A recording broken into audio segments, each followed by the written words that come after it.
আসসালামু আলাইকুম রহমতুল্লাহ।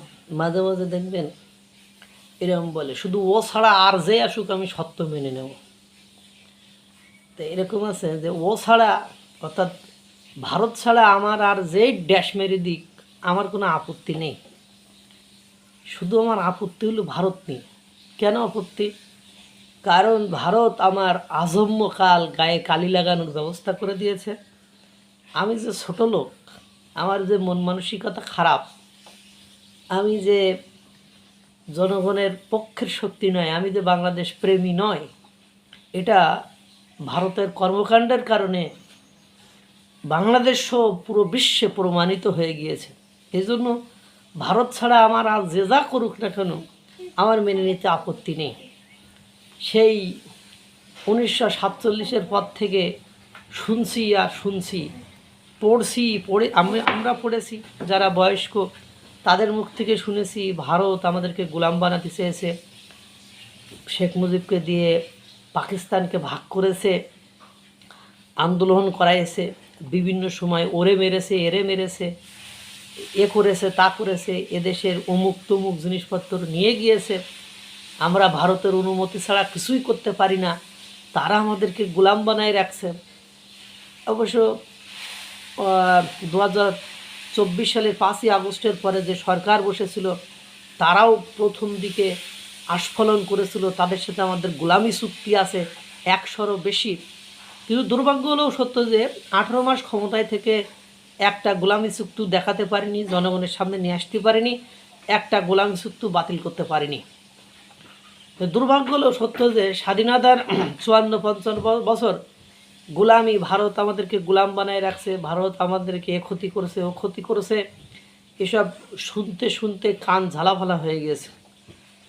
যদিও শেষ পর্যন্ত প্রমাণিত হলো আমরা ভারতের গোলাম নই, আমরা ভারতের হয় বন্ধু, নাহলে প্রতিবেশী। কিন্তু গোলাম আমাদেরকে যারা ভারত বিরোধী স্লোগান দিয়ে বাংলাদেশের মানুষকে মোটিভেটেড করার চেষ্টা করেছে, বা বাংলাদেশের মানুষকে ভারত বিরোধী উস্কানি দিয়ে ভারতের বিরুদ্ধে বিভিন্ন সময় আন্দোলন, মিছিল, মিটিং, ভারতের সরকার, পতাকা, সঙ্গীত সব কিছুকে নষ্ট করার বা সব কিছুকে নস্যাৎ করা বা তাদেরকে ছোট করা, বিশ্বের বুকে তাদেরকে যারা ছোট করে তাদের বিরুদ্ধে যারা অবস্থান নেয় তাদের সাথে বন্ধুত্ব করে আমরা ভারতের বিরুদ্ধে নিজেদেরকে বড় হনুমনে জায়গায় নিয়ে গেছিলাম। কিন্তু দিন শেষে আমরা সাধারণ জনগণ যখন এই সব স্লোগান উস্কানিতে ব্যস্ত ছিলাম, তার মধ্যে সত্যিকার অর্থে ভারত নয়, আমাদের অন্য দেশের গোলাম বানায় তারা চলে গেল। ফরিদুর রহমান ভাই তার ফেসবুকে স্ট্যাটাস দিয়েছে, 50 বছর ধরে দেশ বিক্রির কথা শুধু শুনেই আসছিলাম, আমাদের সৌভাগ্য জীবদ্দশায় তা দেখাও হয়ে গেল। এবার কিন্তু গরিব গোমূত্র সেবকদের দেশ নয়, দেশের ইজারা নিয়েছে লাখো মুমিনের স্বপ্নরাজ্য, শীর্ষ ধনী দেশ খোদ মার্কিন যুক্তরাষ্ট্র।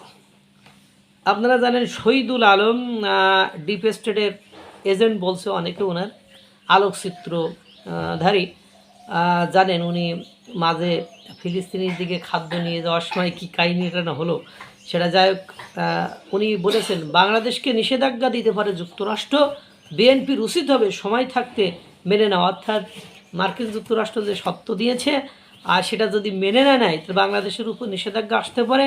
তো উনি সচেতন করতেছে ডিপ স্টেটের মাল, একথা এটা দেখেই বোঝা যায়।